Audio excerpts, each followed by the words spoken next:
ప్రతి ఒక్కరూ జీవితంలో వివిధ సందర్భాల్లో కీలక నిర్ణయాలు తీసుకోవాల్సి వస్తుంది. ఇలాంటప్పుడు చాలామంది అనుభవం ఉన్నవారి సలహాలను తీసుకోవడానికి ప్రయత్నిస్తుంటారు. వీరిని మెంటార్లుగా పిలుస్తుంటారు. జీవితంలో వివిధ దశల్లో మెంటర్షిప్ అవసరం ఉంటుంది. అయితే బాస్, కోచ్, గురువు, సీనియర్ సహోద్యోగి ఇలా ఎవరైనా మెంటార్ కావచ్చు.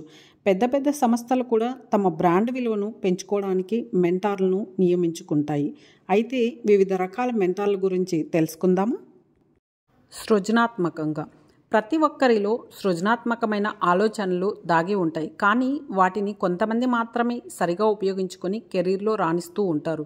అయితే కొంతమంది మాత్రం తమను ఎవరో ఒకరు ప్రేరేపిస్తే కానీ తమ సృజనాత్మకతను తెలుసుకోలేరు.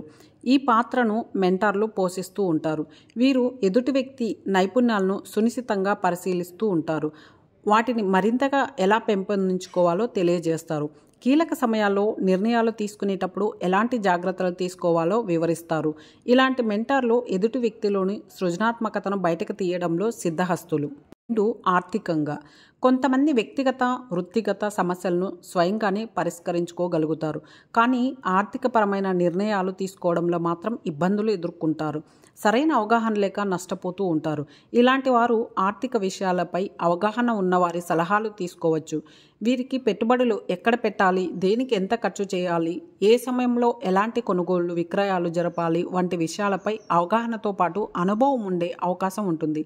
ఒక రకంగా వీరు ఆర్థిక సలహాదారులుగా సహాయపడుతూ ఉంటారు. ప్రతి ఒక్కరి జీవితంలో స్నేహితులు, సహోద్యోగులు ఏదో ఒక రూపంలో కీలక పాత్ర పోషిస్తూ ఉంటారు. మన నైపుణ్యాలతో పాటు వ్యవహార శైలి గురించి కూడా వారికి తెలుస్తూ ఉంటుంది. ఏదైనా కీలక నిర్ణయం తీసుకోవాల్సి వచ్చినప్పుడు వీరు సహాయపడే అవకాశం ఉంటుంది. అలాగే ఇతరులకు మన శక్తి సామర్థ్యాలను వివరించడంలో కూడా సహాయపడుతూ ఉంటారు. అనుభవ పాఠాలతో కొంతమంది ఏ సబ్జెక్టులోనూ నిష్ణాతులు కానప్పటికీ వారి అనుభవ పాఠాలు మాత్రం ఇతరులకు ఉపయోగపడుతూ ఉంటాయి. అయితే సాధారణంగా ఇలాంటి వారు వయసులో పెద్దవారు కాబట్టి ఇప్పటి తరానికి అనుగుణంగా ఆలోచించలేరని భావించేవారు ఉంటారు. కానీ కీలక నిర్ణయాలు తీసుకునేటప్పుడు వీరి అనుభవాలు ఎంతో ఉపయోగపడుతూ ఉంటాయి. కొన్ని సందర్భాల్లో వారి అనుభవ సారం సమస్యల పరిష్కారానికి దారి చూపుతుంది.